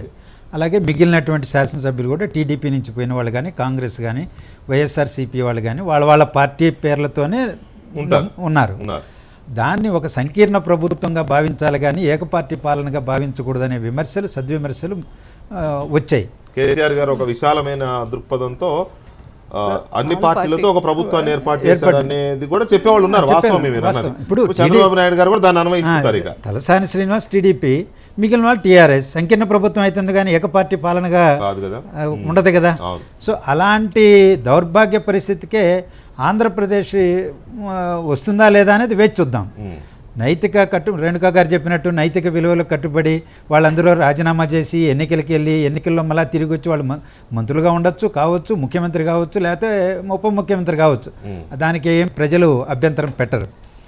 ఇక్కడ ఒక ఆసక్తికరమైనటువంటి కామెంట్స్ ముందుకు వచ్చినాయి. ఇది రాయలసీమలో ఫ్రాక్షనిజాన్ని లేకుండా చేయడానికి వీళ్ళందరినీ ఐక్యం చేసి పార్టీలు మార్చేటువంటి కార్యక్రమం అని. ఇంతవరకు శాసనసభ్యులు మారేవాళ్ళు ఏం చేస్తున్నారు? పార్లమెంట్ సభ్యులు మా నియోజకవర్గాల అభివృద్ధి కోసం పోతున్నాం, మా కార్యకర్తలందరూ ఒత్తిడి చేస్తున్నారు, పాలక పార్టీతో లేకపోతే మనకు అభివృద్ధి ఎలా జరుగుతుందని కార్యకర్తల మీద వేసో అభివృద్ధి పేరు చెప్పి ముసుగేసుకొని పార్టీలు మారుతున్నారు. కానీ ఇప్పుడేంటంటే ఒక కొత్త పల్లవిది చాలా ఆశ్చర్యకరమైంది. ఏది పిల్లిని ఎలుకను రాంబాబు గారు అన్నారు. పిల్లి ఎలుకలు అంటే వాళ్ళే ఒప్పుకోరు, వాళ్ళిద్దరూ సమఉజ్జీవులుగా ఉంటున్నారు, అందరూ పులులే. అందువల్ల రాంబాబు గారిని అందరూ పులులే. ఇవాళ రామసుబ్బారెడ్డి నేను పులిని ఇంకొక పులిని ఎందుకు బోన్లోకి తీసుకొస్తున్నారు అంటున్నాడు. కానీ కదా 2 కత్తులు అని మనం 2 కత్తులు అంటగానే ఒకదాన్ని కత్తని ఒకదాన్ని ఏదో చాకు మీరంటే ఒప్పుకోరు, వాళ్ళు మీరంటే ఒప్పుకోరు, మీరంటే ఒప్పుకోరు. అనవసరంగా కించపరిచారు వాళ్ళని, పిల్లులని టైగర్స్ ఇన్ దేర్ మీన్. వినండి ప్లీజ్. ఒక్క మాట లక్ష్మణ్ గారు, ఎవరు పులో ఎవరు పిల్లులో మనం చెప్పట్లేదు కాబట్టి ఎవరికాళ్ళు పుల్లు అనుకున్నారు మనకి. మీరు రైట్, ఓకే, సరే. ఇప్పుడు ఏంటంటే రాయలసీమలో ఉన్నది ఒక నేపథ్యం ఉన్నది. కేసుల్లో ఉన్నారు, అధికార పార్టీతో లేకపోతే కార్యకర్తలు జావగారిపోతారు, నిర్వీర్యం అయిపోతారు, పోలీసులు అండదండలు కావాలి. హైదరాబాదు ఓల్డ్ సిటీలో ఎంఐఎంకి పోలీసులు అధికార అండ ఎట్ట కావాలనో ఈ రాయలసీమలో లేకపోతే ఎక్కడైతే గ్రామ కక్షలు ఉన్నాయో మీ గుంటూరు జిల్లాలో కూడా ఉన్నాయి, ప్రకాశం జిల్లాలో ఉన్నాయి, రాయలసీమకే పరిమితంగా లేదు, ఈవెన్ విజయవాడలో ఉన్నాయి. వాళ్ళందరూ కూడా ఎవరైతే హత్యా రాజకీయాల్లో భాగస్వాములుగా ఉన్నారో, గ్రామ కక్షల్లో భాగస్వాములుగా ఉన్నారో, కేసుల్లో ఇరుక్కొని ఉన్నారో, అవి అవినీతి కేసులు కావచ్చు, క్రిమినల్ కేసులు కావచ్చు, రవిడీజన్ చేసినటువంటి కేసులు కావచ్చు, ఇటువంటి వాళ్లకు అధికార అండ కావాలనేటువంటి దానితో వలసలు వస్తామన్నాయి, పార్టీలు ఫిరాయిస్తున్నారు. వాస్తవం అది. భూమా నాగిరెడ్డి గారు అదే చెప్పారు, నేనే మాట్లాడాను, నాతోనే అన్నారు ఆయన. 20 ఏళ్లుగా ప్రతిపక్షంలో ఉండాల్సి వస్తుంది, నేను నా అనుచరులు కార్యకర్తలు కేసులని లేకపోతే ఆస్తులని రకరకాల ఇబ్బందులు ఉన్నాయి, స్కిన్ కూడా సేవ్ చేసుకోవాలి కదా, అవతల మేము ఉన్న పార్టీ భవిష్యత్తు ఎలా ఉంటుందో చూసుకోవాలి కదా అని ఓపెన్ గా ఆయన మాట్లాడారు. రేపు మళ్ళీ ఎన్నికల్లో మళ్ళీ గెలవాలి, మళ్ళీ అదొక ప్రాబ్లం. కేసుల కోసం అని అంటే అది ఒప్పుకోనండి. ఎందుకంటే కేసులు అన్నది అది కోర్టు పరిధిలో రాజీవ్ ఉంది. అంటే గాంధీ కోర్టుల్ని మన పెట్టినటువంటి గవర్నమెంట్ మేనేజ్ చట్టాన్ని మళ్ళా పునఃపరిశీలించాలంటారా? చేస్తుంది. ఇండైరెక్ట్ గా మనం కోర్టుల్ని జ్యుడిషియరీని అన్నట్టుగానే, పోలీసులు ఎందుకంటే మంచిగా మనం ఉంటారు అవన్నీ చట్ట పరిధిలో ఉన్నటువంటిది చట్టం తన పని తను చేసుకుపోతుంది. దాంట్లో ప్రభుత్వం యొక్క రోల్ చాలా లిమిటెడ్ గా ఉంటుంది. ఒకసారి ఆల్రెడీ అయిన దాంట్లో అది ట్రయల్, ఇన్వెస్టిగేషన్ అదంతా జరిగిపోతా ఉంటుంది. కాబట్టి దాన్ని దృష్టిలో పెట్టుకొని కేసుల కోసం వస్తున్నారు అనేటువంటిది నేను. ఈ ఫిరాయింపుల చట్టం వర్తించదంటారా? ఫిరాయింపుల చట్టం మీద డిస్కస్ చేద్దామంటే అందరం డిస్కస్ చేద్దాం. 10 ఏళ్ల క్రితం వర్తించేది అది. అది కూడా చెప్పాలి కదా. ఫిరాయింపు చట్టంలో ఉన్నటువంటి రాజీవ్ గాంధీ రుసుములేంటి, ప్రవేశపెట్టిన స్పీకర్ ఫిరాయింపుల డిస్క్రిప్షన్ చట్టం ఆఫ్ స్పీకర్ ఏం అనేటువంటి చేయాలి? ఒక లక్ష్మణ్ గారు పదాన్ని కూడా అడ్డం ఒకసారి పెట్టుకొని రాజకీయ చెప్పాలి. మళ్ళా పార్టీలు కేంద్రం గతంలో ఏం ఏం చేశారు పరిశీలించాలా? అనేటువంటిది ఏం చేయాలి? చేద్దామంటే చేద్దాం. అందరూ ఫిరాయింపు నిరోధక చట్టం అనేటువంటి దాన్ని పోరల్ లేనట్టుగా చేసేసింది కాంగ్రెస్ పార్టీ. ఇవాళ 2004లో సవరణ చేసిన తర్వాత దానికి ఏమైనా విలువనదా, విలువిస్తున్నారా? ఇవాళ తెలంగాణలో స్పీకర్ దగ్గర ఉన్నటువంటి కేసులు హైకోర్టు మీరు ఎప్పుడు లోపల తేలుస్తారని హైకోర్టు అడిగినా చెప్పనటువంటి పరిస్థితి, నా దగ్గరికి రాజీనామా రాలేదనేటువంటి పరిస్థితి, రికార్డుల్లో ఆయా పార్టీలు ప్రతినిధులుగానే కొనసాగుతున్నా మంత్రిగా కొనసాగేటువంటి పరిస్థితి. సురేష్ రెడ్డి గారు స్పీకర్ గా ఉన్నప్పుడు చూసాం, కిరణ్ కుమార్ రెడ్డి గారు స్పీకర్ గా ఉన్నప్పుడు చూస్తున్నాం, రేపు ఏపీలో కూడా చూస్తాం. ఇప్పుడు ఇక్కడ మధుసూదన్ ఆచార్య గారు చూస్తున్నాం, ఏపీలో కోడెల శివప్రసాద్ గారి దగ్గర కూడా చూస్తాం. అది మీరు అనుకుంటున్నారు, బహుశా వైఎస్ఆర్ పార్టీ కూడా అది కోరుకుంటున్నట్టుంది. ఎందుకంటే రాజీనామా చేయకుండా ఉంటే బెటరు, రాజీనామా చేసి ఎల్లికెళ్తే మనకి డిపాజిట్లు రావు, మళ్ళీ అది ఇంకొక రకమైన పరిస్థితి వస్తుంది అనేటువంటి భయాందోళనలో వైఎస్ఆర్ పార్టీ ఉంది. మీకు ఆ భయం ఉందా రామారావు గారు? ఒకవేళ ఈ పార్టీ మారుతున్న వాళ్ళు ఎవరైనా రాజీనామా చేస్తే మళ్ళీ అక్కడ పోటీ చేయాల్సి వస్తుంది, చేస్తే మనకి ఇబ్బంది అవుతుందని మీరు ఏమైనా భయపడుతున్నారా? అందుకే ఏదో ఒకటి ఇలాగే బెటర్ అనేటువంటి. ఇప్పుడు ఆమెను అడిగారో నన్ను అడిగారు, నాకు అర్థం కాదు. మిమ్మల్ని అడిగాలండి, చెప్పండి. వాళ్ళు కాస్త ఉత్సాహం మీద ఉన్నారు ఇప్పుడు. వాళ్ళు ఉత్సాహం ఎన్నాళ్ళు ఉంటుంది సరే, అది వేరే విషయం. రాజకీయాల్లో ఓకే నేనేంటంటే ఇందాక రేణుక గారు ఒక మాట అన్నారు, ఫిరాయింపుల గురించి బిల్లు గురించి చర్చిద్దామని. పార్టీ ఫిరాయింపులు జరుగుతున్నప్పుడు, వలస జరుగుతున్నప్పుడు ఫిరాయింపుల బిల్లు గురించి, చట్టం గురించి చర్చించుకోకుండా పక్కన పెట్టవలసినటువంటి అంశం లేదు. తప్పనిసరిగా చర్చించవలసినటువంటి అంశం ఒకటి. రెండో విషయం ఏంటి, ఎవరు భయంతో ఉన్నారో ఎవరు భయంతో లేరని చెప్పడానికి ఒకటే నిదర్శనం. ఇప్పుడు చాలా చోట్ల స్థానిక సంస్థల్లో కొంత ఖాళీలు అయ్యాయి, అలాగే కొన్ని చోట్ల కార్పొరేషన్ ఎన్నికలు జరగలేదు, కానీ తెలంగాణలో దూసుకుపోయి పెడుతూ ఉన్నారు. ఇక్కడేమో పెట్టడానికి వెనక ముందు ఆడుతున్నారు. ఎవరు ఎన్నికలు జరుస్తున్నారు అంటే ఇక్కడ కూడా అంతా సెట్ అయినాక పెడుతున్నారులేండి. హైదరాబాద్ ఎలక్షన్ కూడా లేట్ అయింది. మీ పార్టీ వాళ్ళు ఆ పార్టీ వాళ్ళు అందరినీ తీసుకున్న తర్వాత ఎలక్షన్ కి వెళ్ళారు. తర్వాత వరంగల్ ఖమ్మం కూడా అదే పరిస్థితి కదా. నేను ఒక మాట చెప్తానండి, సేమ్ ఇదే రిప్లికా ఏమో ఏపీలో, తెలంగాణ రిప్లికా ఏమో పొలిటికల్ గా.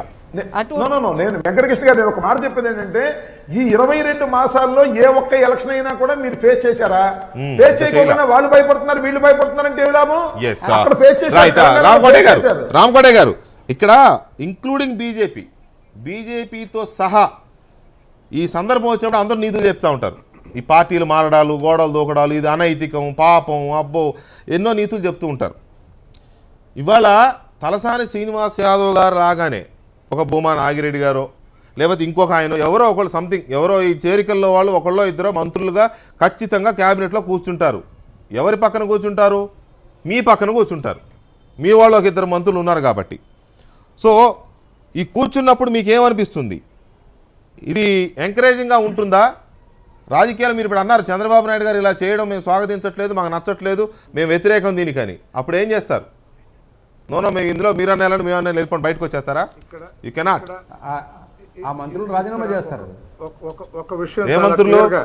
బీజేపీ విషయం చాలా మంత్రులా? clear గా చెప్పాలి. బీజేపీ మంత్రులు ఏంటంటే ఉన్నారు కదా. మేము ఎట్టి పరిస్థితిలో మా యొక్క అభిప్రాయం తెలియజేశాం కానీ చంద్రబాబు నాయుడు గారి నాయకత్వం మీద మాకు పరిపూర్ణ నమ్మకం ఉంది. ఆయన అభివృద్ధి కార్యక్రమాలు చేస్తున్నాడు. ఆ సంబంధించిన సార్ ఇక్కడ రాష్ట్ర సార్ ఇక్కడ మేము అభివృద్ధి నాయకత్వం గురించి చేసిన మాట్లాడలేదండి. స్వాగతిస్తున్నాం. రామకోటే గారు కాకపోతే దయచేసి ఒక ఏంటంటే మాట, ఇప్పుడు మేము ఆయన మనసులో చంద్రబాబు ఈ నాయుడు విధంగా గారి తీసుకుని, నాయకత్వం ఈ గురించి, విధంగా మనుషులు కేసీఆర్ గారి తీసుకుని నాయకత్వం రేపు గురించి, ఇబ్బంది మోడీ గారి పడే నాయకత్వం గురించి పరిస్థితులు మాట్లాడాలి. ఆయనే పడతారు కానీ వేరే రాజకీయం వాళ్ళు గురించి పడరు. మాట్లాడుతున్నాం. కాబట్టి ఏంటంటే ఇది రాజ్యాంగం గురించి మాట్లాడుతున్నాం. స్వాగతించాల్సిన విషయం కాకపోయినా కూడా రాజ్యాంగం గురించి మాట్లాడుతున్నాం కాబట్టి ఒక వాస్తవం అండి. యాక్చువల్గా ఏంటి వైఎస్ఆర్సీపీ పార్టీ ఏమో అంటరాని పార్టీ కాదు. ఆ పార్టీని మనం ఏమో మాట్లాడాల్సిన అవసరం ఏం లేదు. కాకపోతే ఏంటంటే ఈ నైతిక విలువల గురించి మాట్లాడుతున్నాం కానీ రేపు పొద్దున వైఎస్ఆర్సీపీ పార్టీ నుంచి వచ్చేసిన వాళ్ళు కనుక ఇందాక ఎవరో చెప్పినట్టు 20 మంది ఎమ్మెల్యేలు వస్తారంటే కనుక సహం కంటే ఎక్కువ మంది ఎమ్మెల్యేలు వచ్చి పార్టీ నుంచి దూకి కనుక వచ్చి మేము మీ పార్టీలో చేరతామండి అంటే కనుక తప్పు లేదు, ఎటువంటి తప్పు లేదు. కాకపోతే ఏంటంటే ఇక్కడ ఉన్నటువంటి ఇబ్బందికరమైన పరిస్థితి ఏంటంటే నైతికంగా రాంబాబు గారు చెప్పినా, లక్ష్మణ్ గారు చెప్పినా, ఎవరు చెప్పినా కూడా నైతికంగా వాళ్ళు కనుక అక్కడ రిజైన్ చేసి కనుక వస్తే చాలా హుందాగా ఉంటుంది. అప్పుడు మనం దాన్ని స్వాగతించవచ్చు. ఒకటి నెంబర్ 1. రెండో విషయం ఏంటంటే భారతీయ జనతా పార్టీకి సంబంధించినంత వరకు రాష్ట్రంలో మాకు రాష్ట్రంలో పెద్దన్నయ్య చంద్రబాబు నాయుడు గారు, కేంద్రంలో చిన్న తమ్ముడు. ఆయన చేసినటువంటి కార్యక్రమాలు ఏమైనా మంచి కార్యక్రమాలు రాష్ట్ర అభివృద్ధి కోసం చేస్తే మా యొక్క సహకారం చేసి, భారతీయ జనతా పార్టీ సహకారం చేసి రాష్ట్ర అభివృద్ధి కోసం నిరంతరం కృషి చేస్తున్నటువంటిది భారతీయ జనతా పార్టీ. ఆయనకి సలహాలు ఇవ్వడానికి వాటికి మేము ఉన్నాం. తప్పకుండా ఎట్టి పరిస్థితుల్లో దీనికి ఆయన కనుక ఏదైనా సరే ఆయన సలహా ఇవ్వండి. ఇది అనైతిక చర్య అండి, మీరు ఇలా జరిపించుకోకూడదని చెప్పండి. మా వరకు ఏంటంటే నైతికంగా మీరు చంద్రబాబు నాయుడు గారికి చెప్పండి, ఇది అనైతిక చర్య, ఇట్లాగే ఇది తప్పు. ఇది రామకోటయ్య గారికి మనం నైతిక దారి తప్పినటువంటి కట్టు తప్పినటువంటి వాళ్ళు అందరం అంగీకరిస్తున్నాం కదా. పార్లమెంట్ సెషన్స్ మొదలుగా పోతున్నాయి. పార్టీ ఫిరాయింపు నిరోధక చట్టానికి ఒక సవరణ సూచించి ఎవరైనా సరే పార్టీ మారితే వెంటనే ఎలక్షన్ కమిషన్ జోక్యం చేసుకొని వాళ్లకు సభ్యత్వం రద్దు చేసేటువంటి హక్కుని దఖలుపరిచేటువంటి సవరణ ఫిరాయింపు నిరోధక చట్టానికి తీసుకొస్తే మంచిగా ఉంటుంది కదా. తెలంగాణ అనుభవం, రేపు ఆంధ్రప్రదేశ్ అనుభవాలను పూర్వరంగంలో. నారాయణ గారు మీరింత సీనియర్ మనిషి, మీరు ఇట్లా చెబుతారు. కాంగ్రెస్ పార్టీ 44 మంది కంటే ఎక్కువ లేని కాంగ్రెస్ పార్టీ రాజ్యసభలో చేస్తున్నటువంటి రగడ మీరు అబ్జర్వ్ చేయట్లేదా? ఏ ఒక్క చట్టం తీసుకొచ్చినా ఆ చట్టానికి దీనికి ప్రయత్నం చేయండి. వాళ్ళు వ్యతిరేకిస్తే వాళ్ళే ముద్దాయిలుగా దేశం ముందు నిలబడతారు. చాలా విషయాలు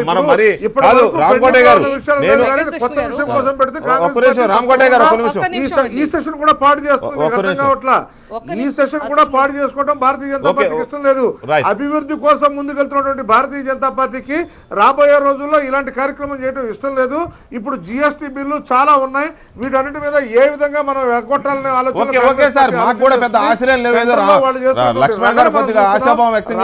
అభివృద్ధి లేదు, దేశం అభివృద్ధి లేదు. వాళ్ళకి కావాల్సిందల్లా యూనివర్సిటీల కల్లా వెళ్ళి నానా రగడ చేసి దేశం మొత్తాన్ని కుంభకోణాలు బారి చేసినటువంటి ఆ పార్టీ గురించి ఇప్పుడు మనం మాట్లాడాల్సిన అవసరం లేదు. కారణం ఏంటంటే కాంగ్రెస్ పార్టీకి ఇప్పుడు కాదు, ఇంకా రాబోయే రోజుల్లో గడ్డు రోజులు ఉన్నాయి.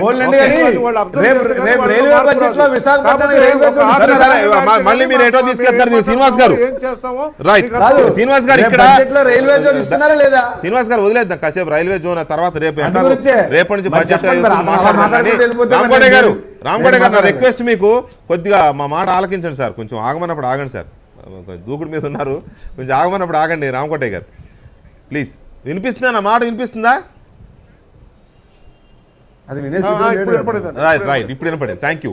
ఆగమన్నప్పుడు ఆగండి. శ్రీనివాస్ గారు ఇక్కడ ఈ వచ్చే వాళ్ళు రాజీనామా చేసి వస్తారని మనం ఎక్స్పెక్ట్ చేయొచ్చా?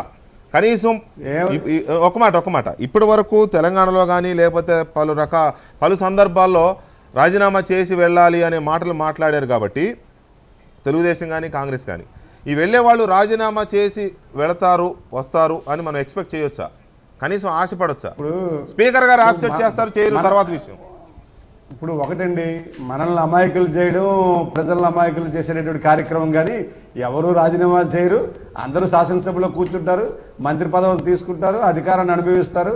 ప్రజల కోరిక మీద, ప్రజల యొక్క ఆకాంక్షల మీద, నియోజకవర్గ అభివృద్ధి మీద ఇందాక లక్ష్మీనారాయణ గారు నిర్వచనం చాలా బాగా చెప్పారు. సో అదే నినాదంతో వాళ్ళు ముందుకెళ్తారు తప్పించి ఎవడు రాజీనామా చేయడు, ఎన్నికలు ఉండవు, ఏముండవు. ఇది ఎలా జరుగుతుంది 2019లో ప్రజలు తీర్పునిచ్చేటటువంటి పరిస్థితి ఉంటుంది. అప్పుడు ఇవన్నీ కూడా వీటికి జవాబు చెప్పేటటువంటి పరిస్థితి అప్పుడు ప్రజల దగ్గరికి వస్తుంది.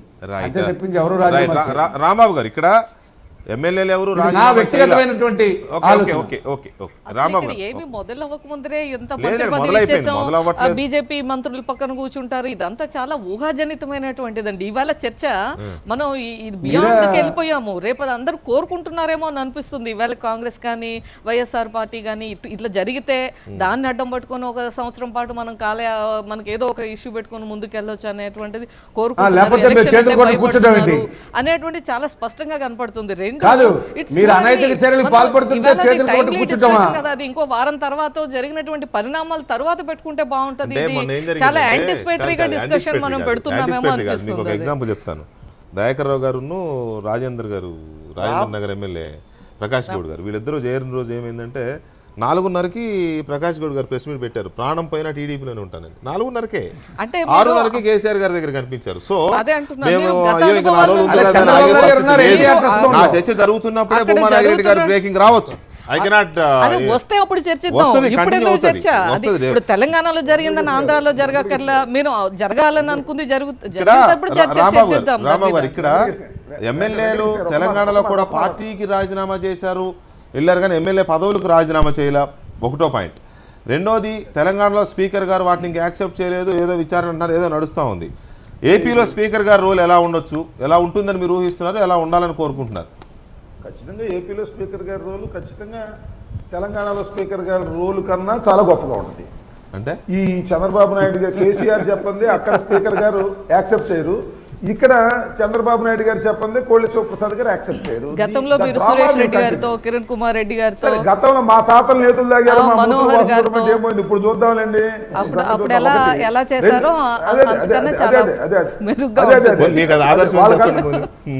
ఆదర్శ అట కాదు, శత్రువుని మీరు ఆదర్శంగా తీసుకుని నడుస్తుంటే మాకు చాలా సంతోషం. మీ శత్రు పార్టీలో జరిగినటువంటివి లేదా రాజశేఖర రెడ్డి గారు చేసినటువంటివి మీరు ఆదర్శంగా తీసుకుని చాలా సచీలులాగా చెప్తా ఉంటే అది సచీలం కాదు, మేము దొంగలం, మీరు కూడా దొంగలే అనుకోండి. మరి అదే మేము దొంగలన్నప్పుడు మీరు దొంగలు అనాలి కదా.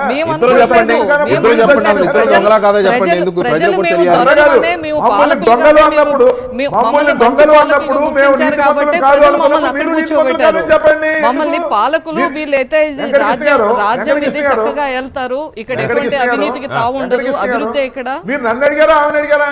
మిమ్మల్ని అడిగానండి. ఏం చేయమంటారు చెప్పండి. మరి ఏంటి మరి మీరేమో డిఫెన్స్ లో ఉన్నారు, వారేమో అఫెన్స్ లో ఉన్నారు. ఇప్పుడు నో డిఫెన్స్ దయచేసి మీరు ఒక్క విషయం గుర్తుపెట్టుకోండి. అంబటి రాంబాబు గారు లేరేమో డిఫెన్స్.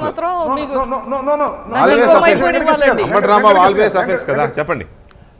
వెంకటకృష్ణ గారు, ఇవాళ మా పార్టీ నుంచి ఒకవేళ వారు అనుకున్నట్టుగా ప్రచారం జరుగుతున్నట్టుగా ఒక 5 మందో 2 3 10 మందో పార్టీ మారినంత మాత్రాన మేము డిఫెన్స్ లో పడిపోయాము, మాకున్న ప్రతిపక్ష హోదా పోతుంది, లేక మాకు ప్రభుత్వం పడిపోతుంది, మేము డిఫెన్స్ అవ్వాల్సిన అవసరం లేదు సార్. జరుగుతున్న పరిణామాలు ప్రజలకు చాలా వివరంగా తెలుసు. ఎందుకు వెళుతున్నారు, ఎన్ని కోట్లు తీసుకువెళ్తున్నారు, ఏ పదవులు తీసుకువెళ్తున్నారు. ఇందాక మీరు ఒక ఉదాహరణ చెప్పారు.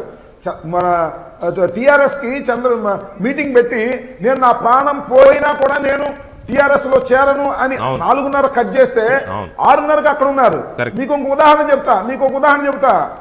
కొన్ని సంవత్సరాల క్రితం నందమూరి తారక రామారావు గారు పార్టీ పెట్టినప్పుడు కాంగ్రెస్ పార్టీలో ఉన్నటువంటి ఒక పెద్ద మనిషి గారు మా మావ మీద కూడా పోటీ చేస్తాను అని చెప్పినటువంటి ఆయన మళ్ళా మావ పార్టీలోకి అధికార రంగానే దొరబడ్డాడు. ఇలాంటి సంస్కృతిని ప్రారంభించినటువంటి చంద్రబాబు నాయుడు గురించి మాట్లాడితే ఎలా కుదురుతుంది?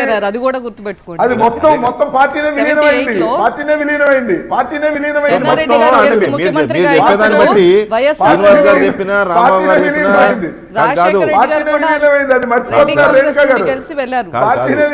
రాంబాబు గారు, శ్రీనివాస్ గారు చెప్పిన, రాంబాబు గారు చెప్పిన, రాంకోటే గారు చెప్పిన, రేణుక గారు చెప్పిన అంతా ఆ గూటి పక్షులు ఆ తాను ముక్కలు అన్నట్టుగా తప్పు సార్. పూర్వపు రాజకీయాలు వేరు. ఇప్పుడు ఆంధ్రప్రదేశ్ చీలిపోయిన తర్వాత కేసీఆర్ గారు చేస్తున్నది, చంద్రబాబు నాయుడు గారు చేస్తున్నది అచ్చు ఒకలాగానే ఉన్నాయి. కానీ ఒకరినొకరు దూషించుకుంటారు, జనాన్ని నమ్మమంటారు. అక్కడ స్పీకర్ని మేనేజ్ చేస్తారు, ఇక్కడ తెలుగుదేశం వారినేమో అక్కడ ఆయన కాజేస్తాడు, ఇక్కడేమో వైఎస్ఆర్సీపీ వాళ్ళని వాళ్ళు కాజేస్తారు. ఇదంతా అభివృద్ధి కోసం వస్తున్నారు అనేటువంటి వాగాంబడాలు పలుకుతున్నారు. ఇవన్నీ ఎప్పుడో ఒకసారి వికటిస్తాయి. తొందరపడ్డట్టు మేమే డిఫెన్స్ కాలేదు, లక్ష్మణ్ గారు మా స్పీకర్ పంపే రోల్ మునిగిపోలేదు. బ్రీఫ్ గా స్పీకర్ రోల్ ఎలా ఉండొచ్చు? ఎందుకంటే రాజీనామా చేస్తే యాక్సెప్ట్ చేస్తారా చేయరా అనేది ఒకటి, రాజీనామా చేయకపోయినా పార్టీ మారడమే పెద్ద క్రైమ్ కదా యాంటీ డిఫెక్షన్ లా ప్రకారం. సో దాన్ని ఏపీ స్పీకర్, ఎందుకంటే తెలంగాణ స్పీకర్ మీద కొన్ని విమర్శలు వస్తున్నారు ఆ పరిస్థితుల్లో, ఏపీ పార్టీయే చేస్తుంది విమర్శలకు, మళ్ళీ ఎవరు చేయట్లా, తెలుగుదేశమే చేస్తుంది. కాబట్టి ఆల్రెడీ అక్కడ పిటిషన్స్ ఉన్నాయి, వాళ్ళందరినీ కోర్టులో ఉన్నాయి, సుప్రీంకోర్టుకి వెళ్ళారు, స్పీకర్ ముందు కంప్లైంట్లు ఉన్నాయి, వీళ్ళందరినీ డిస్క్వాలిఫై చేయమని. సో అదే పార్టీకి చెందిన స్పీకర్ గారి రోల్ ఎలా ఉంటుందని మనం ఎక్స్పెక్ట్ చేయొచ్చు. తెలంగాణ స్పీకర్నే అనుసరించితే ఈ అపఖ్యాతిని ఆయన కూడా కోటెల గారు మూటగట్టుకోవాల్సినటువంటి పరిస్థితి ఏర్పడుతుంది. కానీ ముందస్తుగా కోడి కూసినట్టుగా మనం స్పీకర్ మీద వ్యాఖ్యలు చేయడం అంత మంచిది కాదు. తెలంగాణ శాసనసభలో జరుగుతున్నటువంటి రీతిలోనే అక్కడ జరగకూడదని మనం కోరుకోవాలి. వాళ్ళు అనర్హతలు ప్రకటించాల్సినటువంటి అవసరం లేకుండానే రాజీనామా చేసి ఎన్నికలకు పోతే మరింత ప్రజాస్వామ్యాన్ని గౌరవించినట్టు, ప్రజల తీర్పును గౌరవించినట్టు, ప్రజాస్వామ్యాన్ని బలోపేతం చేయడానికి నైతిక విలువలను కట్టుబడి ఉన్నట్టుగా మనం భావించవచ్చు. అలా చేస్తారా లేదని వేచి చూద్దాం. మనం ముందే స్పీకర్ చైర్ పైన అడ్వర్స్ కామెంట్ చేయడం మనమే అడ్వర్స్ చేయట్లా, ఎలా ఉంటుందని ఎక్స్పెక్ట్ చేస్తున్నాం. ఊహాజనితమైనటువంటి ఆలోచనల మీద చర్చ చేసే ప్రయత్నం చేస్తున్నాం. వ్యవస్థలు దిగజారినప్పుడు, వ్యవస్థలు ఇష్టారాజ్యంగా ప్రవర్తిస్తున్నప్పుడు, బాధ్యత గల వ్యవస్థలు ప్రవర్తిస్తున్నప్పుడు డెఫినెట్గా మనం ఒక పౌరుడిగా మనం ప్రశ్నించే హక్కు, నిలదీసే హక్కు, విమర్శించే హక్కు మీకు నాకు అందరికీ ఉంటుంది. ఏం కాదు, ఇప్పుడు మనం ఆ వ్యవస్థలు అలా ఉన్నాయి కాబట్టి దాన్ని మనం ప్రశ్నిస్తాం. డెఫినెట్గా nothing wrong in that. Right. ఫైనల్గా రేణుక గారు, రాయలసీమ మీద ఫోకస్ చేశారా? రాయలసీమలో ఎలాంటి మార్పు ఉండొచ్చు ఈ చేరికలు? బేసిక్గా ఈరోజు మనం ఒక వ్యవస్థని బలపరుచుకోవాల్సినటువంటి అవసరం ఉంది. కొత్తగా ఏర్పడినటువంటి రాష్ట్రంలో ఈరోజు అక్కడ ఉన్నటువంటి ఒక క్లిష్టమైనటువంటి ఆర్థిక సంక్షోభంలో ఉన్నటువంటి రాష్ట్రంలో రాజకీయాలకు తావులేదు. అభివృద్ధి పట్ల, సంక్షేమం పట్ల మనం ముందుకెళ్లాల్సినటువంటి పరిస్థితి. ఈ నేపథ్యంలో ఇప్పటి వరకు ముఖ్యమంత్రి గారు కూడా ఎక్కువగా పరిపాలన మీద, స్టేట్ డెవలప్మెంట్, వెల్ఫేర్ మీదే వాళ్ళు ఫోకస్ పెట్టడం జరిగింది. కానీ మారుతున్నటువంటి రాజకీయ సమీకరణాల నేపథ్యంలో వ్యూహానికి తప్పకుండా ప్రతివ్యూహం ఉంటుంది. అది రాజకీయ పార్టీల యొక్క వృత్తి కూడా. చేయవలసినటువంటి ఆ తరుణంలో ఇప్పుడు వచ్చినటువంటి పరిణామాలన్నీ చూస్తున్నాం. ఇటువంటి నేపథ్యంలో తప్పకుండా రాబోయే కాలంలో ఇక ఎంతమంది వస్తారో ఏంటి అనేది చెప్పలేం. కానీ తప్పకుండా రాజకీయంగా ఒక బలమైనటువంటి శక్తిగా, ఎదురులేనటువంటి శక్తిగా తెలుగుదేశం పార్టీ మాత్రం ఆంధ్రప్రదేశ్లో కానీ ఇటు తెలంగాణలో కూడా బలపడుతుంది డెఫినెట్గా 2019 నాటికి. కానీ అక్కడ మాత్రం తిరుగులేనటువంటి శక్తిగా రాబోయే 2-3 దశాబ్దాలు అక్కడ ఉంటేనే ఏదైతే ఇప్పుడు నవ్యాంధ్ర అనుకుంటున్నామో, 2050 టార్గెట్ పెట్టుకున్నామో, 2029 టార్గెట్ పెట్టుకున్నామో, ఇవన్నీ జరగాలంటే పాలిటిక్స్ కన్నా కూడా అక్కడ అన్నిటికన్నా మనం ముందు ఒక కన్సాలిడేటెడ్ గా అంతా ఒక జరగాల్సిన రామబాబు గారు, ఆంధ్రప్రదేశ్ లో వస్తున్న అలజడులు, కొన్ని చిన్న అలజడులు, కొన్ని పెద్ద అలజడులు, రకరకాల అసంతృప్తులు, అభ్యంతరాలు, ఉద్యమాలు చాలా ఉన్నాయి. వీటన్నిటికీ కౌంటర్గా దీన్ని చూడొచ్చా మనం? అధికార పక్షం తీసుకున్న కౌంటర్ స్ట్రాటజీగా అధికార పక్షం రాష్ట్రంలో జరుగుతున్నటువంటి అనేక ఉద్యమాల దృష్టిని మరల్చేందుకు ఒక మేజర్ ఇన్సిడెంట్స్ని క్రియేట్ చేయడానికి ప్రతిపక్షం నుంచి కొంతమంది ఎమ్మెల్యేలను లాక్కునేటువంటి ప్రయత్నం చేస్తున్నారు. ఇది చాలా తాత్కాలికం అంటున్నా. ఇది ఒక వారం రోజులో, 10 రోజులో ఒకవేళ నిజంగా చేరిన వాళ్ళు మంత్రి పదవులు రావటమో, రాకపోవటమో, లేదా వాళ్ళు వెళ్ళిన తర్వాత ఆ దూరపు కొండలు నునుపులాగా తెలుగుదేశంలో ఎలా ఉందో చూసి వాళ్ళు సంకేతాలు పంపడం, ఇవన్నీ జరుగుతాయి. యాక్షన్స్ అండ్ రియాక్షన్స్ తప్పనిసరిగా ఉంటాయి. ఇందాక రేణుక్ గారు చెప్పినట్టుగా ఆర్థిక పరిస్థితి బాగోని ఈ రాష్ట్రంలో మరి ఎమ్మెల్యేలు రేట్లు, మరి ఎమ్మెల్సీ రేట్లు 5 కోట్లు 10 కోట్లు పలుకుతున్నాయనేది కూడా మనం వింటున్నాం. ఇది చాలా అనైతికమైనటువంటి చర్య. ఈ చర్యకు పాల్పడుతున్నటువంటి అప్పుడు 10 కోట్లు ఇచ్చాము అప్పుడు, అది వేరే విషయం. తెలుగుదేశం పార్టీ నుంచి ఎమ్మెల్యేలందరినీ తీసుకున్నప్పుడు 10 కోట్లు ఇచ్చాము, దానిలో 5 కోట్లు చంద్రబాబు నాయుడు గారు కూడా తీసుకున్నారు. మేము 10 కోట్లు ఇస్తే చంద్రబాబు నాయుడు గారు కూడా అటువంటి అవసరం తెలుగుదేశం పార్టీకి లేదు, రాబోదు కూడా. అటువంటి చర్య అవసరం ఉందో లేదో రేణుకా గారు పక్క రాష్ట్రంలో 5 కోట్ల రూపాయలు ఇస్తూ డైరెక్ట్ గా దొరికిపోయినటువంటి రేవంత్ రెడ్డి గారి, గురువు గారి తరపున మీరు మాట్లాడుతుంటే మేము ఏం చెప్పాలి చెప్పండి? దొరికిపోయారు కదా విజువల్స్ లో. ఇవి కూడా మీరు దబాయించే కార్యక్రమాలు మీరు కూడా చేస్తే ఏం చేయాలి? 5 కోట్ల రూపాయలకి మీ బేరం దగ్గర మాట్లాడి ఉంటే 50 పెట్టండి, లక్షల ఆధారాలు ఖర్చు ఉంటే పెట్టండి. ఎవరైనా మీ ఆధారాలు అంటే టీవీలో మీ అందరూ చూశారు వైఎస్ఆర్ కదా, పార్టీ ఎమ్మెల్యేల ఆధారాలు ఆధారాలు ప్రజలందరూ సరుకులాగా మీ ఎమ్మెల్యేలను వెంకట మీరు కృష్ణ గారు అవినీతి చూశారు, అక్కడ ఉన్న వాళ్ళు చూశారు, 10 అంటే మంది they are చూశారు, ready for పత్రికల్లో sale, వచ్చాయి, sale టీవీలో board వచ్చాయి. పెట్టుకుని ఉన్నారా ఇంత మీరు మీ ఎమ్మెల్యేలు? ఇంత బహిరంగంగా ఉంటే అటువంటి ఇంకా అవసరం దానికి లేదు. ఆధారాలు పూర్తి చూపించేది మెజారిటీ ఉంది. ఉంది. తెలుగుదేశం అందరూ పార్టీకి ఇప్పుడు చూద్దాం. కొత్తగా ఇప్పుడు రావడం గతంలో చంద్రబాబు నాయుడు గారు, రాజశేఖర రెడ్డి గారు ఉన్నప్పుడు, లేకపోతే కిరణ్ కుమార్ రెడ్డి గారు ఉన్నప్పుడు, తర్వాత జగన్మోహన్ రెడ్డి గారు టీడీపీ ఎమ్మెల్యేలు తీసుకుంటున్నప్పుడు కూడా చంద్రబాబు నాయుడు గారు అనేవారు సంతలో పశువుల్లా కొంటున్నారు అని. మరి ఇప్పుడు ఇది ఏ సంత, వీళ్ళెవరు అనేది కాలం నిర్ణయించాల్సి ఉంటుంది. రేణుకు గారు, థ్యాంక్ యూ వెరీ మచ్ మాతో చర్చలో పాల్గొన్నారు. అలాగే లక్ష్మణ్ గారు గారు కంటిన్యూ అవుతారు. రాంబాబు గారు అండ్ శ్రీనివాస్ గారు, రామకోటే గారు, ఈ సంతలో ఉన్నది ఎవరు అనేది చూడాల్సిన అవసరం అయితే ఉంటుంది. మీరు కూడా దానికి బాధ్యత వహించాల్సి ఉంటుంది భవిష్యత్తు రాజకీయాల్లో. ఇది డిబేట్ నెంబర్ 1. ఇక దేశవ్యాప్తంగా ఉన్న యూనివర్సిటీలో హైయర్ ఎడ్యుకేషన్ ప్రశ్నార్థకంలో పడుతోందా? చదువుల తల్లి కొలువున్న చోట ఎందుకు ఈ రాజకీయాలు, హింసా ఘటనలు ఎందుకు చోటు చేసుకుంటున్నాయి? జవహర్లాల్ నెహ్రూ యూనివర్సిటీలో జరిగిన ఘటన పైన జాతీయ అంతర్జాతీయ మేధావులు స్పందించడాన్ని మనం ఎలా చూడాలి?